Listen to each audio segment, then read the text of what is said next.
Cinema industry వైపు వెళ్ళాలనుకుంటున్నారా? మీకు మేమున్నాం. వెంటనే కాల్ చేయండి. నమస్తే రస్తా గారు. నమస్తే ఉషా. చాలా మంది విషయాల్లో మనం చూస్తూ ఉంటాం, ఉన్నట్టుండి మెంటల్ స్ట్రెంగ్త్ని ఏదైతే బలంగా ఉంటుంటారో వాళ్ళు సడన్గా పడిపోతూ ఉంటుంటారు. ఎందుకు అనేది అర్థం కాదు. కొన్నిసార్లు అవతల వాళ్ళపైన డిపెండ్ అయిపోయి జీవితాన్ని నాశనం చేసుకుంటూ ఉంటారు. దీన్ని మనం ఏ విధంగా చూడొచ్చు అంటాం? మనుషులకి డిపెండెన్సీ అనేది ఎంతవరకు అవసరం? ఏ ఏ సందర్భాల్లో అవ్వచ్చు, అవ్వకూడదు అంటారు? Wonderful subject. ఎందుకంటే అసలు ఓన్ స్ట్రెంగ్త్ సెల్ఫ్ చాలా బాగుంటుంది మనకి. అంటే మన మీద మనకు నమ్మకం కానీ, మన మీద మనం స్ట్రాంగ్గా ఉండాలి అని ఒక్కసారి ఇక్కడ బ్రెయిన్లో ఫీడ్ చేసామంటే no one can break or shake. కానీ ఎప్పుడైతే మనకు తెలియకుండా మన జీవితంలో కొంతమంది తారతమ్య పడుతూ ఉంటారు. ఎలా అంటే అది భార్య కావచ్చు, భర్తే కావచ్చు, ఫ్రెండే కావచ్చు, గర్ల్ ఫ్రెండ్ కావచ్చు, బాయ్ ఫ్రెండ్ కావచ్చు, అన్న కావచ్చు, చెల్లి కావచ్చు, ఎవరైనా సరే అన్ని రోజులు మనం ఇట్లా స్ట్రాంగ్ ఉండి చేస్తున్నప్పుడు లేదు మనకు కష్టం వచ్చిందని ఒక మాట అలా చెప్పుకుంటూ ఇంకా మనం బ్రేక్ అవ్వలేదు, మనము బా ఏంటో ఈ జీవితం అనో లేదా ఏదో చెప్తుంటే ఎందుకో నేనున్నాగా చూసుకుంటాలే. అసలు ఆ వర్డ్ ఆ టైంలో అసలు ఏ ఆక్సిజన్ కానీ ఏ వెంటిలేటర్ కంటే హై రష్ ఇస్తుంది. అంటే ఒక కిందికి పాకుతున్న ఒక క్రీపర్ని తీసి నువ్వు ఒక పిల్లర్ పెట్టి ఎక్కిస్తే ఎలా ఉంటుంది? ఒక్క 2-3 రోజులు చూడండి జమీమని పాకిపోయిద్ది. అలా ఆ ఒక భరోసాని యాక్సెప్ట్ చేసేస్తుంది, ఫాస్ట్గా పట్టుకుంటుంది ఏదైనా మీరు పెట్టినప్పుడు. అలాగే ఎప్పుడైతే ఆ ఒక డైవర్షను ఒక స్ట్రెస్లో ఉండి ఆత్మస్థైర్యంతో నిలబడుతూ కొంచెం షేకి ఉన్న టైంలో ఎవరైనా చూసి అది రియల్ పీపుల్ అయితే ఎంత హెల్ప్ అవుతుందో, ఒకవేళ వాళ్ళ మాట ఏదైతే నేను ఉన్నానులే, నేను చూసుకుంటానులే, నెక్స్ట్ నీ బిడ్డ పెళ్ళికో, నీ కొడుకు పెళ్ళికో, లేకపోతే నీ బిడ్డ చదువుల వరకో నేను చూసుకుంటాలే అని అలా ఓకగా నోరుంది కదా అని యాక్చువల్లీ వాళ్ళు ఆ స్టేజ్లో కూడా ఉంటారు ఉషా. ఆ స్టేజ్లో ఉన్నారు కాబట్టే వీళ్ళకి నమ్మకం కలుగుతుంది. ఆ బంధం కూడా అంత దగ్గరదైతే వీళ్ళకి నమ్మకం కలుగుతుంది.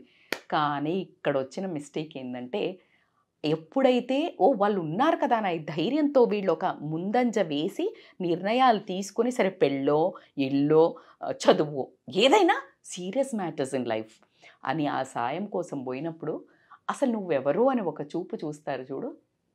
ఈ డబ్బులు లేకుండా పడిపోవడం ఎలాగో జరుగుతుంది, కానీ ఆ మనిషి మీద ఆ కొట్టిన దెబ్బ పడితే లోపలికి వాళ్ళు లెగలేరు. మానసికంగా మనుషుల మీద నమ్మకం, తన మీద తను కూడుగట్టుకుందామన్నా కూడా ఆ స్ట్రెంగ్త్ రాదు మళ్ళీ. దీనికి నేను ఒక ఎగ్జాంపుల్ చెప్తాను మీకు, వండర్ఫుల్ ఎగ్జాంపుల్. ఒక రిచ్ పర్సన్ ఏం చేస్తాడంటే చలికాలం నడుస్తూ వెళ్తూ ఉంటాడు.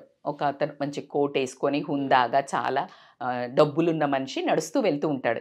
సో అతనికి ఒక బెంచ్ మీద, పార్క్లో ఒక బెంచ్ మీద ఒక ఒక ఒక ఆయన చాలా వణుకుతూ రాస్తూ ఉంటాడు. రాస్తూ ఉంటే అతని దగ్గరికి వెళ్ళి ఏంటి నువ్వు ఇలా చలిలో వణుకుతూ రాసుకుంటున్నావేంటి అని అన్నాడు. స్వెటర్ వేసుకోవచ్చు కదా, లేకపోతే ఏదైనా కోట్ వేసుకోవచ్చు కదా అంటే నా దగ్గర డబ్బులు లేవు, నాకు కోట్ లేదు అని చెప్తారు. అయ్యయ్యో నీకు డబ్బు లేదా, ఉండు నేను కోట్ నా ఇంట్లో, నా ఇల్లు ఇక్కడే ఉంది, నేను తీసుకొస్తాను ఉండు అని చెప్పేసి వెళ్తాడు. వెళ్ళిన తర్వాత చెప్పాను కదా డబ్బున్న మనిషి, పెద్ద మనిషి, మనసు బాగానే ఉండింది కానీ పనిలో పడి మర్చిపోవడం జరిగింది. మర్చిపోవడం, ఆ కేర్లెస్నెస్ ఇక్కడ ట్యాగ్ ఏంటంటే కింద అండర్లైన్ తమ్మురులు, కేర్లెస్నెస్.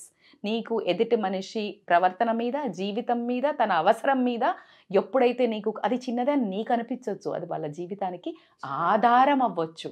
సో అలాంటి టైంలో మర్చిపోయి వచ్చేసరికి ఈ మనిషి చనిపోయి ఉన్నాడు, మర్చిపోయాడు.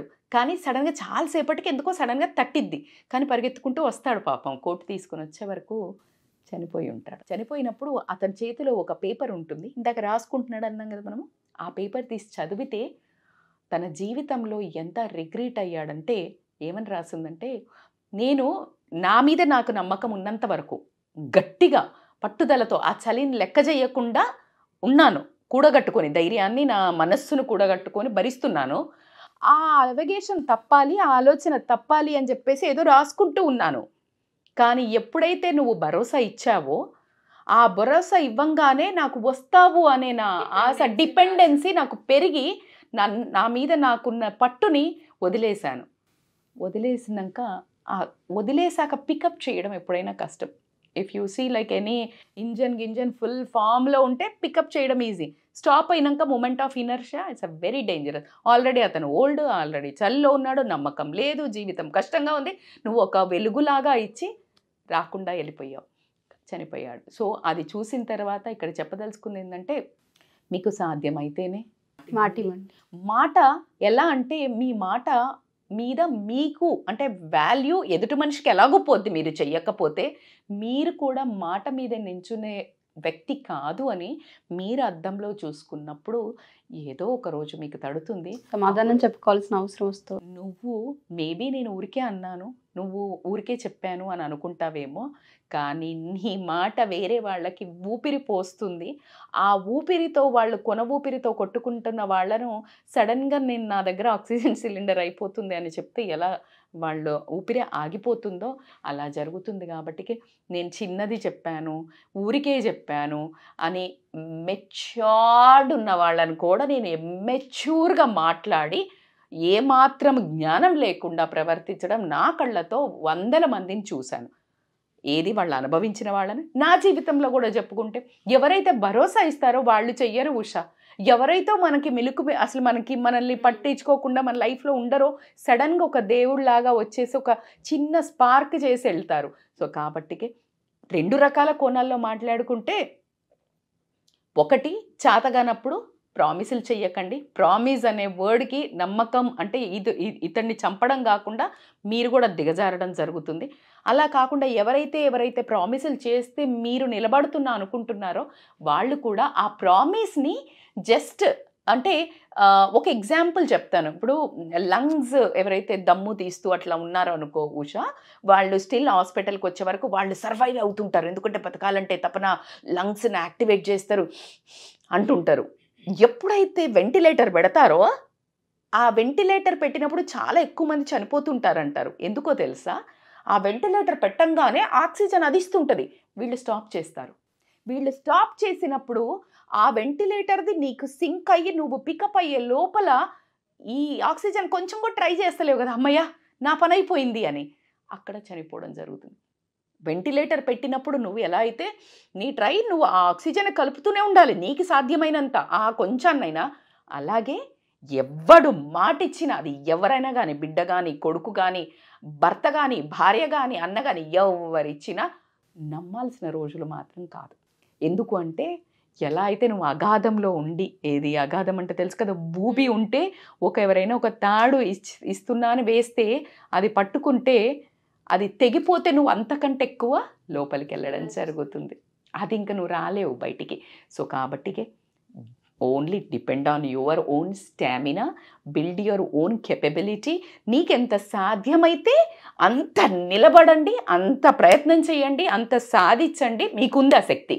కానీ వాళ్ళు ఎవరైనా ఇచ్చినా కూడా నీకు సపోర్ట్, దాన్ని అలా పక్కకు స్టాండ్ బై పెట్టుకోండి. ఇస్తే వెల్ అండ్ గుడ్, నీకు కొంచెం స్ట్రెస్ తగ్గుతుంది. అంతేగాని పూర్తి సహకారంగా మాత్రం వాళ్ళ మీద డిపెండ్ అయ్యి మన జీవితాలను నాశనం చేసుకోవద్దని మాత్రం చెప్తాను. Wonderful story.